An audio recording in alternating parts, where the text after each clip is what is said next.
নমস্কার শিক্ষার্থী বন্ধু, দেখো প্রশ্ন হলো ঘুষি ভবনের উদাহরণ কোনটি? শাক থেকে শাক, পুকুর থেকে পুকুর, কাঠ থেকে কাঠ, বাবু থেকে বাপু। এই বাবু থেকে বাপু কি ধরনের পরিবর্তন সেটা দেখি। দেখুন এখানে হয়েছে ব, আর এই বটা এখানে হয়ে গেছে প। আর ব এইখানে একটু ছকটা লক্ষ্য করি। এখন দেখো ছক হচ্ছে কিন্তু বটা হচ্ছে কিন্তু কি ঘোষ বর্ণ, বটা হচ্ছে ঘোষ বর্ণ, আর এখানে পটা হয়ে গেছে কিন্তু অঘোষ বর্ণ।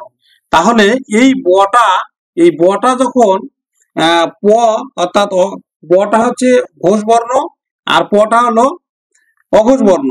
তাহলে ব যখন অর্থাৎ ঘোষ যখন অঘোষ হবে তখন তাকে বলবো আমরা অঘোষী ভবন। কি বলবো? অঘোষী ভবন। অঘোষী ভবন। বটা যখন প হবে তখন তাকে বলবো আমরা অঘোষী ভবন। কি জন্য বলবো? যে এই ঘোষটা অঘোষ হয়ে গেছে, অর্থাৎ বটা প অঘোষ অঘোষ হয়ে গেছে, তাহলে তাকে বলবো আমরা অঘোষী ভবন। যেমন গোলাপ, গোলাপ ব, গোলাপ থেকে গোলাপ, গোলাপ। এই দেখো এই বটা এখানে কি প হয়ে গেছে, তার মানে ঘোষ ছিল অঘোষ হয়েছে, ঘোষ ছিল অঘোষ হয়েছে, এই জন্য এটাকে বলবো অঘোষী ভবন। তারপরে দেখো কাঠ, ঠ আছে এখানে ট হয়েছে, তার মানে এই ঠটা দেখো, ঠটা হচ্ছে মহাপ্রাণ, ঠটা হচ্ছে মহাপ্রাণ, আর টটা হলো অল্প প্রাণ। তাহলে যখন মহাপ্রাণ অল্প প্রাণ হবে, মহাপ্রাণ যখন অল্প প্রাণ হবে তখন তাকে বলবো আমরা অল্প প্রাণী ভবন। অল্প প্রাণী ভবন। মহাপ্রাণ যখন অল্প প্রাণ হবে তখন তাকে বলবো অল্প প্রাণী ভবন বা ক্ষীণায়ন, বা ক্ষীণায়ন। এই পরিবর্তনটা কি? অল্প প্রাণী ভবন বা ক্ষীণায়ন। কাঠ, ঠ, ঠটা কি হয়ে গেছে? ট, ঠটা হয়ে গেছে ট। পাঠা, পাঠা। এখন দেখো ঠটা কি হয়ে গেছে? এখানে ট হয়ে গেছে।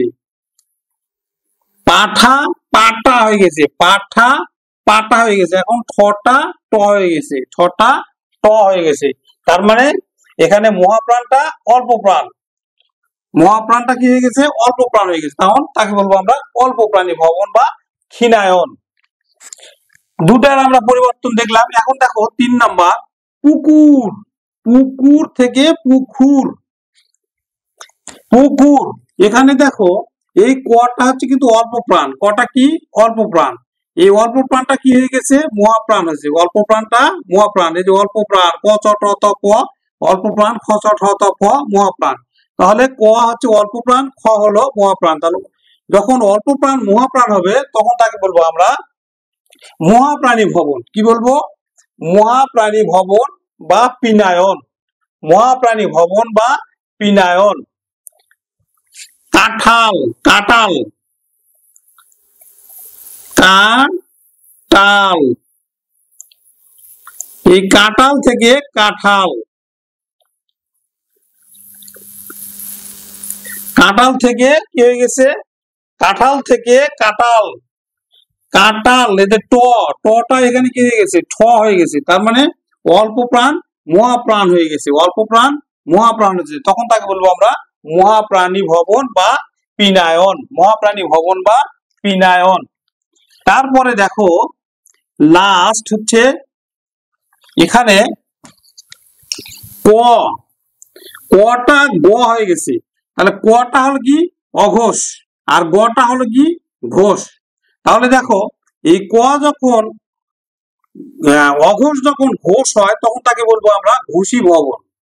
অঘোষ যখন ঘোষ হবে তখন তাকে বলবো আমরা ঘোষী ভবন। তাহলে উত্তর হলো কিন্তু ঘোষী ভবনের উত্তর হচ্ছে যে শাক থেকে শাক, শাক থেকে শাক, বাঘ থেকে বাঘ থেকে বাঘ, বাঘ থেকে বাঘ। তারপরে সাত, সাত থেকে সাত,